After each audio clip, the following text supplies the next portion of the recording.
يا رب قربنا وباركنا لنعمل صالحا في يدي رسالة التغيير. Seperti yang diceritakan oleh Ustadz Lukman tadi, bisa melihat sesuatu yang gaib atau melihat sesuatu yang tidak gaib, tetapi dia belum pernah melihat itu. Misalnya tadi sholat maghrib atau sholat di masjid atau musola, ternyata tahu imamnya siapa gitu.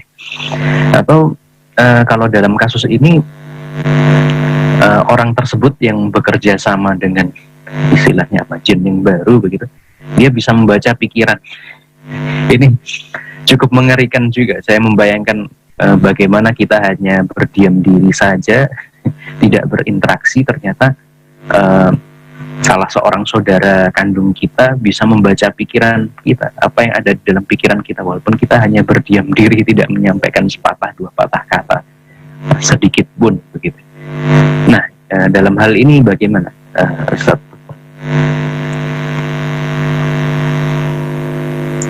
Ya, kalau kita kan kemarin beberapa entah 10 pertemuan yang lalu atau 12 pertemuan yang lalu kita telah bahas ya tentang seluk-beluk jin atau hakikatul jin, hakikat jin.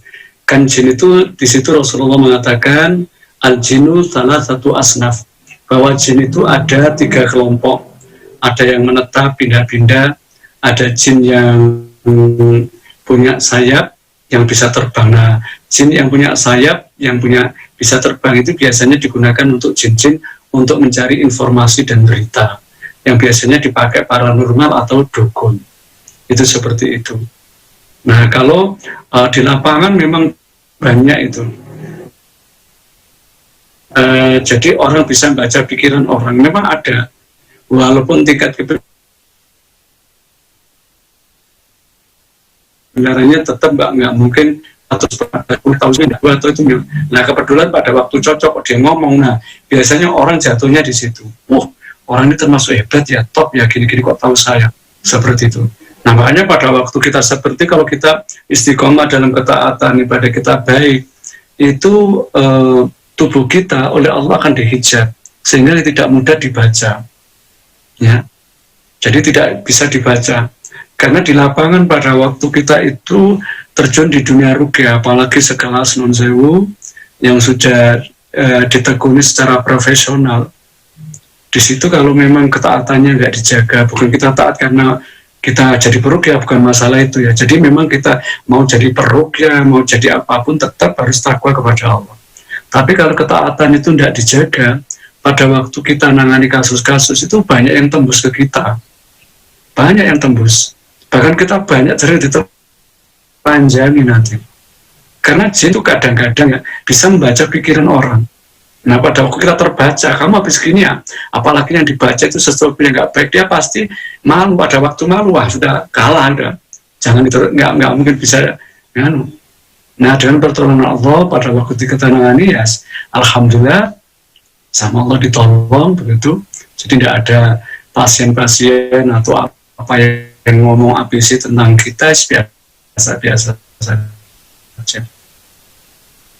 Tapi bagi orang tentu kita apa itu kesalahannya, cenderung banyak apa, kita kadang-kadang ada yang bisa terbaca. Pada waktu terbaca kita kan malu. Pada waktu malu, nah kita tidak bisa apa-apa. Itu. Misalkan maaf ini di lapangan. Ini misalkan contoh, seseorang yang mengaku dia sebagai peruqyah atau roki, maaf Nun Sewu, bukan berarti kita baik, enggak, saya berusaha untuk jadi orang yang baik, saya bukan orang baik, intinya gitu, saya berusaha untuk jadi orang yang baik. Jadi begini, misalkan dia ngaku seorang peruqyah, memproklamirkan diri sebagai roki, tapi kok maaf, dia salah satu amalannya dalam kehidupan, dia masih pakai dukhon, tahu ya dukhon, ahli hisab. Masya Allah. Itu bakal ditelanjangi. Istilah yang luar biasa nih pemirsa, dukhon. Hisab, ya, dukhon. Ya, itu kalau ada orang seperti nanti bakal ditelanjangi. Karena apa? Jin itu peka sekali, peka. Jadi sampai segitunya, misalkan kita pelaku riba, meruqyah, jangan berharap untuk bisa meruqyah, tidak bakal. Kenapa? Pada waktu kita itu di tubuh kita itu sudah masih, maaf ya, banyak hal-hal yang tidak pas, yang Allah nggak ridho. Kita munting ya. Jadi makanya di situ pada waktu orang memproklamirkan diri sebagai peruqyah, itu ya sudah harus siap semuanya, ya, harus siap semuanya.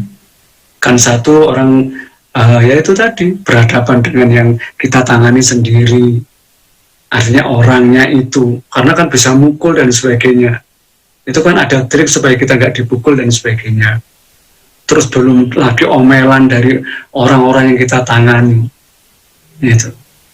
Jadi seperti itu akhirnya Rasul. Jadi makanya pada waktu kita itu ketaatan kita masih kurang terjaga dan sebagainya, kalau sekedar kita bantu, ada teman yang pas kebetulan lewat, ada orang kesurupan atau apa, kita bantu mungkin tidak terlalu. Tapi kalau sudah sekelas kita sering nangani, ya kalau ketemu jin-jin yang jenis-jenis apa indigo sekelas itu, apalagi jin-jinnya tingkat tinggi seperti kelasnya apa ya itu tadi, seperti darah biru yang dari Raden ini, Raden itu, bakal ditelanjangi habis-habisan.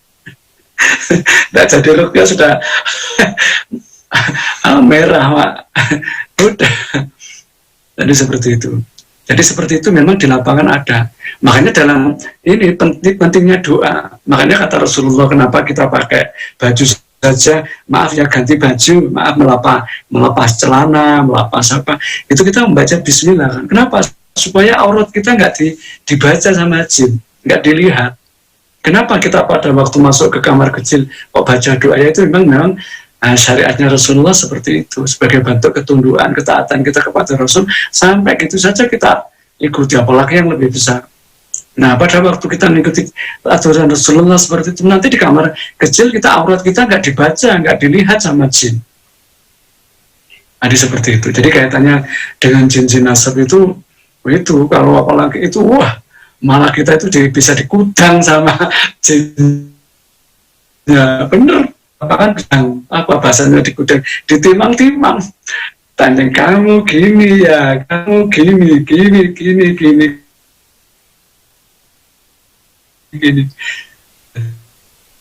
Nah, sebab dia, kan dari kita. Sampai zaman ini kejadiannya memang tahu, kenapa ya namanya jin, kan ada informasi-informasi itu. Makanya ruqyah itu keberkahannya apa? Bisa menguak masalah yang sudah ratusan tahun, puluhan tahun.